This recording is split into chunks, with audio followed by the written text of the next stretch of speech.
político ato desejam que o próximo presidente mude totalmente o governo. Outros 23% querem que o novo presidente faça poucas mudanças e desse continuidade.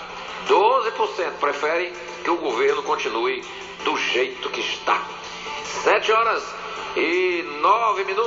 Você está aqui no Jornal da Clube. Hoje é terça-feira. Já o Jonas Melo, o ex-deputado e delator do Mensalão, Roberto Jefferson, disse que pagou um preço alto, mas que tem certeza que cumpriu sua missão. Jefferson foi condenado a cumprir pena de 7 anos de regime em regime semiaberto por lavagem de dinheiro e corrupção passiva. A expectativa é que o presidente do Supremo, Joaquim Barbosa, determine as prisões de Jefferson e de mais 6 condenados do Mensalão ainda hoje. E o advogado Antônio Carlos de Almeida Castro, o Cacai, fez uma visita ao ex-ministro José Dirceu no complexo penitenciário da Papuda e disse que ele está altivo, lúcido e conversando sobre tudo. Cacai, que defendeu o publicitário Duda Mendonça no Mensalão, foi a pedido do advogado de Dirceu, José Luiz Oliveira Lima, que não está em Brasília. O presidente nacional do PSDB, senador Aécio Neves, criticou a nota oficial do PT, que classificou o julgamento do Mensalão como político neste final de semana. Segundo o senador Aécio, a interpretação não contribui para a democracia. Não foi um julgamento político, disse Aécio Neves durante evento em Poços de Caldas, em Minas. O que eu lamento, e falo agora como presidente nacional do PSDB, é que o presidente nacional do PT ter confundido uma decisão da Suprema Corte Brasileira com uma ação política. Na última sexta-feira, o Supremo expediu mandado de prisão para alguns dos condenados do Mensalão, entre eles o ex-presidente do PT, José Genuíno, e o ex-ministro da Casa Civil, José Dirceu. O ex-presidente Lula defendeu que os condenados presos no julgamento do Mensalão têm o direito a cumprir a pena em regime semiaberto. Lula falou brevemente com a imprensa ao deixar uma conferência sobre igualdade racial na Faculdade Zumbi dos Palmares, em São Paulo. Ao ser perguntado se visitaria petistas presos, como José Dirceu, homem forte de seu governo, e o ex-presidente do PT, José Genuíno, o ex-presidente disse que ainda vai aguardar o cumprimento da lei. Lula elogiou a nota divulgada pelo PT na sexta-feira passada, depois que Genuíno e Dirceu se entregaram à Polícia Federal. No texto, o presidente do Partido Refalcão afirma que a prisão constituiu casuísmo jurídico e que feriu o princípio da ampla defesa. Ou seja, então Lula acha que o julgamento é político, que os réus não tiveram direito à ampla defesa, já que ele diz que concorda com a nota do partido, o que é um verdadeiro absurdo você dizer que esse julgamento não garantiu ampla defesa aos condenados. É uma posição completamente incompatível com o que de fato aconteceu. 7h12. A Interpol incluiu o nome do ex-diretor do Banco do Brasil, Henrique Pizzolato, entre os procurados em 190 países. Em seu site, a Interpol informa que Pizzolato é procurado pelas autoridades brasileiras por estar condenado e menciona os crimes de corrupção e lavagem de dinheiro. A Polícia Internacional ainda cita que ele fala as línguas portuguesa e italiana. O Supremo condenou Pizzolato a 12 anos e 7 meses de prisão por ter autorizado um repasse de 73 milhões de reais do banco para o esquema do Mensalão. A prisão dele foi decretada na semana passada, mas no sábado ele anunciou que havia fugido para a Itália, onde também tem cidadania. O consulado da Itália em Assunção, Paraguai, afirmou que não há registro de que Henrique Pizzolato tenha solicitado um passaporte italiano. Por meio da assessoria de imprensa, o consulado negou ter entregue o documento ao ex-diretor do Banco do Brasil. Os passaportes dos condenados do Mensalão foram recolhidos pelo Supremo no ano passado, para evitar que eles deixassem o país. No entanto, já se sabe que Henrique Pizzolato está já em território italiano. Segundo o Tratado de Tradição entre Brasil e Itália, nenhum dos dois países é obrigado a enviar quem tem cidadania local, mas o governo que negar o pedido tem de avaliar a abertura de um processo contra essa pessoa, desde que o outro país remeta as informações necessárias. O Pizzolato está pedindo um novo julgamento na justiça italiana.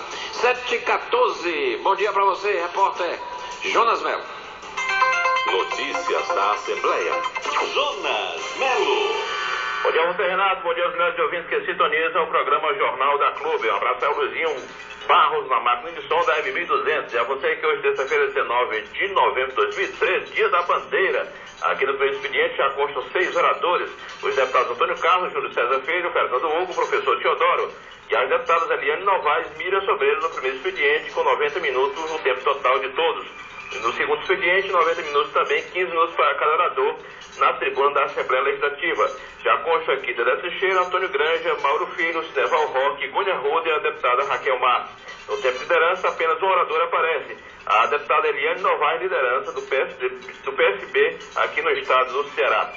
A Assembleia Legislativa promove hoje, Renato, uma sessão solene para comemorar o Dia da Literatura Cearense. O evento atende ao requerimento dos deputados Heitor Ferrer, do PDT, e o professor Teodoro, do PSD, e será realizado às 18 horas no plenário 13 de maio aqui da Assembleia Legislativa do estado do Ceará.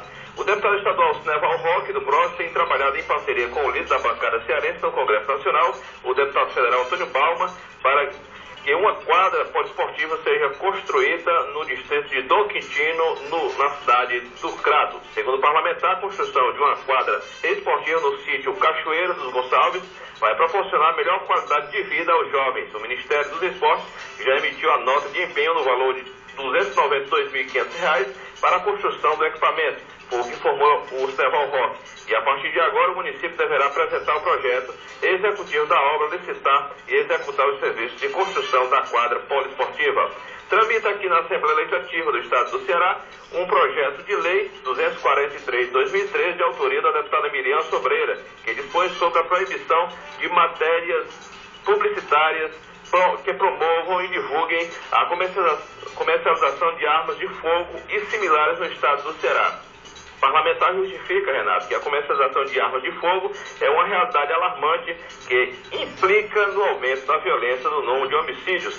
Para a deputada, é necessário estimular a cultura da paz e não da violência, e a partir do engajamento do cidadão. Cessar a comercialização ilegal é uma grande batalha que requer o alinhamento de forças distintas. Por isso, precisamos dificultar o acesso para a aquisição de uma arma, no sentido de minimizar o comércio, foi o que disse a deputada Miriam Sobreira. Para os senadores do governo, o caso do Mensalão se encerra com a prisão dos condenados. A oposição avalia que a punição de políticos abre caminho para o fim da impunidade para o crime de corrupção. A repórter Érica Christian está em Brasília e tem mais informações. Por determinação do ministro do Supremo Tribunal Federal, Joaquim Barbosa, relator do processo do Mensalão, 12 condenados na ação tiveram a prisão decretada na última sexta-feira. Entre os que já iniciaram o cumprimento da pena estão o empresário Marcos Valério, o ex-ministro da Casa Civil José Dirceu e o ex-presidente do PT, José Genuíno, deputado federal licenciado. O ex-diretor de marketing do Banco do Brasil, Henrique Pisolato, se refugiou na Itália. O vice-líder do PSDB, senador Álvaro Dias, do Paraná, avalia que a prisão dos réus do Mensalão sinaliza o fim da impunidade para os crimes de corrupção no país.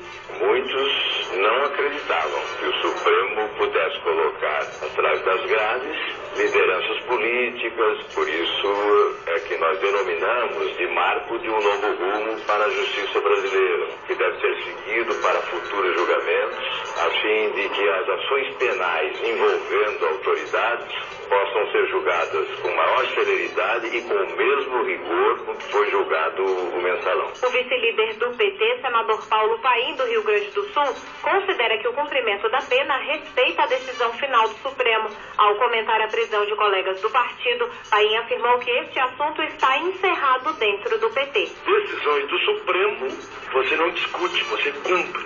Todo quem doer, o assunto está encerrado. E aqueles que foram condenados por decisão do Supremo, eles vão cumprir o que o Supremo decidiu. E acabou. Outros 7 réus do processo do Mensalão deverão ter a prisão decretada nos próximos dias, como o delator do esquema de Caixa 2 de campanha, o ex-deputado federal Roberto Jefferson. 3 condenados poderão dar início ao cumprimento das penas alternativas e outros 3 aguardam o final do julgamento. Da Rádio Senado, Érica Christian. E como você falou aí no programa, Renato, se as eleições fossem hoje para a presidência da República, Dilma estaria eleita no primeiro turno. Mas os chilenos voltam às urnas no dia 15 de dezembro. A Mônica Iannáquio está em Santiago e tem detalhes. Os chilenos voltam às urnas no dia 15 de dezembro para decidir quem vai governar o país nos próximos 4 anos. Dos 9 candidatos a presidente, 2 mulheres com passado comum e propostas de futuro opostas sobreviveram ao primeiro turno no domingo passado. A socialista Michelle Bachelet conquistou 47% do eleitorado, quase o dobro que a segunda colocada, Evelyn Matei, candidata do atual governo de direita, mas foi insuficiente para escapar do segundo turno. Michelle e Evelyn são filhas de generais da Força Aérea Chilena que eram amigos até o golpe militar de 1973. O pai de Bachelet rebelou-se contra os golpistas e morreu na cadeia. O pai de Matei somou-se ao alto comando da ditadura. Evelyn Matei defende até hoje a ditadura de Augusto Pinochet, enquanto que Michelle Bachelet quer acabar com os últimos resquícios dos anos de chumbo, entre eles a Constituição que limita a atuação dos políticos. Tudo indica que Bachelet vai conquistar um segundo mandato presidencial daqui a um mês. Mas o maior desafio dela vai ser cumprir as promessas feitas na campanha. Ela conquistou maioria no Congresso, mas ainda assim não tem suficientes votos para fazer todas as reformas que a sociedade chilena pede. E o Chile de hoje é muito diferente daquele que ela deixou em 2010, quando terminou seu primeiro mandato. Os eleitores chilenos tornaram-se mais exigentes e menos tolerantes com a classe política. Querem mais investimentos em saúde e educação gratuita e de qualidade para todos. Se não conseguirem o que pedem, já avisaram que vão voltar às ruas, como em 2011 e 2012, quando os estudantes pararam o país com protestos.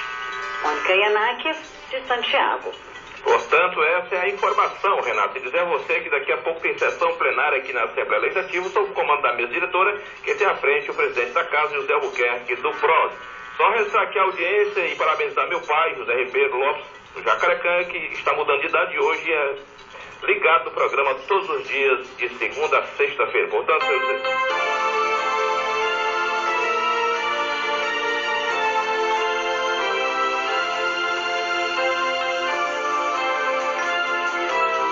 Abraço pro seu pai, viu, Jonas? o senhor José Ribeiro Lopes, que muito trabalhou para me educar e fazer o básico. O trabalho dele realmente está emocionado, Renato, porque meu pai toda a vida foi um lutador e fez a parte dele para fazer com que eu estivesse aqui hoje, comunicador. Isso, e o mais importante, ele lhe deu valores importantes na vida de uma pessoa, e eu fico muito feliz por você. Eu não tenho mais pai, mas eu acho que é importante, compreendo sua emoção, porque a gente tem que ser, sobretudo, grato a tudo que a gente recebeu dos pais. E no seu caso, que eu lhe conheço, seu pai lhe criou bem, lhe deu valores, lhe deu um norte na vida e principalmente caráter. Isso é o maior legado e que a gente recebe da nossa família. É verdade. Abraçar aqui meu pai, dizer a ele que Deus deu a ele muitos anos de vida, muita saúde, e eu estou aqui para somar com o senhor, meu pai, por que der e vier. São 7 horas e 23 minutos. Você continua com Renato Abreu e o Jornal da Clube. Da Assembleia ao Vivo, Jonas Melo, repórter da Clube. Valeu, Jonas. Parabéns a seu pai. A gente se associa também a essa data importante na vida de seu pai. Aproveitar também para mandar um abraço aqui para o meu amigo Otacílio Valentim. Hoje eleições do Conselho Regional de Contabilidade e os contabilistas estão indo às urnas, eleição online, hoje, amanhã e quinta. E evidentemente, pelo menos a expectativa aqui deste programa e deste comunicador é que o Otacílio vai tudo dar certo, Otacílio, e você vai conquistar o objetivo, ou seja, vai ganhar essa eleição, a chapa 2, que é a chapa que vai mudar a história dos contabilistas no estado do Ceará.